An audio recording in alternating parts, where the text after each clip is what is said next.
Ô, André Coutinho, a gente tem muito assunto a tratar, mas antes eu queria perguntar pra você. O que a gente tá vendo aqui é uma dinastia francesa. Não venceu ontem, podia ter vencido, mas não venceu.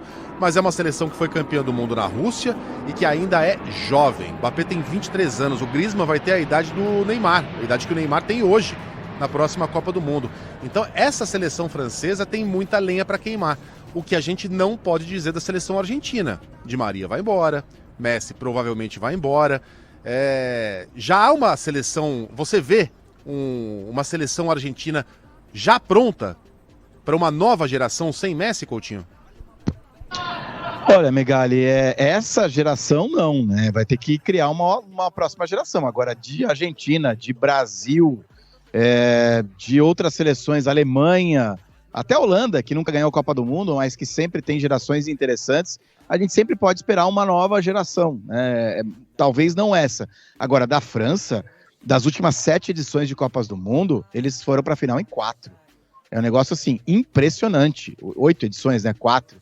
É um negócio, assim, impressionante. A França já atualmente, na nossa vida, contemporaneamente, a maior seleção que a gente tem, né, nesse século. Então, não dá para... E vem numa geração nova, muito forte.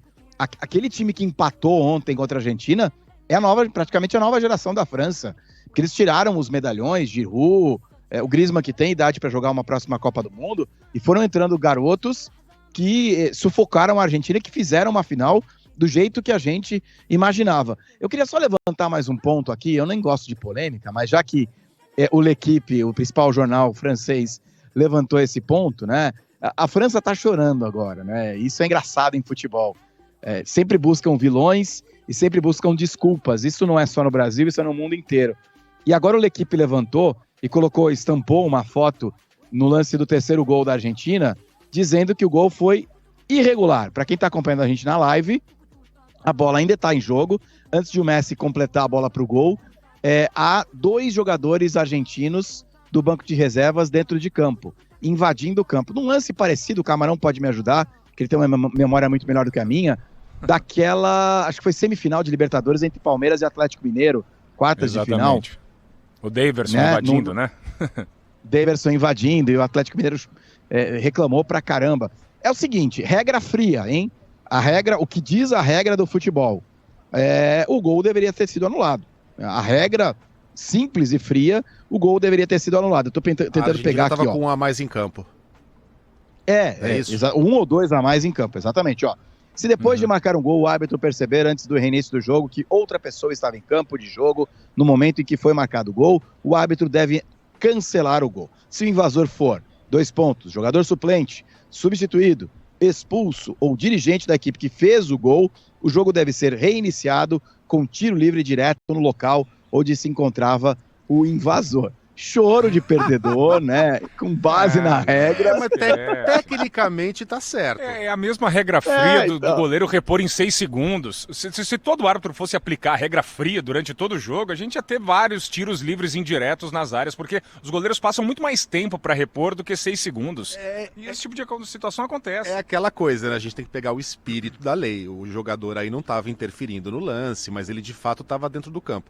Se o cara for um legalista ao extremo, ele vai ter que cancelar o jogo, porque foi erro de direito. Mas rolou nas redes sociais uma imagem do Alexandre de Moraes, argentino, ali nas arquibancadas, você viu aí?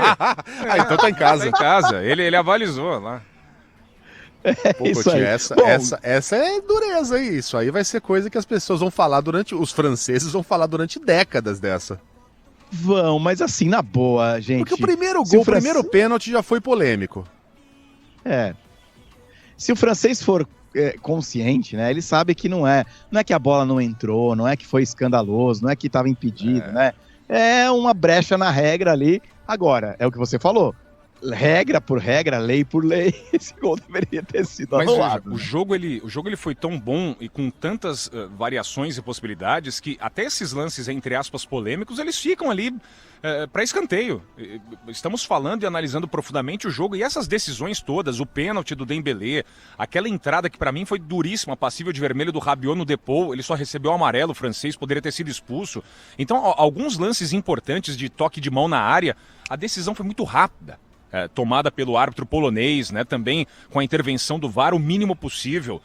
Se falou do jogo, do espetáculo, e essas pequenas decisões, que claro, têm um peso grande, elas foram minimizadas numa partida gigante de Copa do Mundo. Isso também é muito legal, porque tomara que seja um legado, né? Aqui no Brasil a gente discute às vezes tanto um lance, fica falando, remoendo no dia seguinte, uma semana depois, e lá rapidamente se decidiu uma Copa do Mundo em que o francês pode estar amargurado, mas injustiçado não. Sabe o que eu acho? Eu acho que quando a gente está tão acostumado, né, a discutir erro de arbitragem que parece algo obrigatório.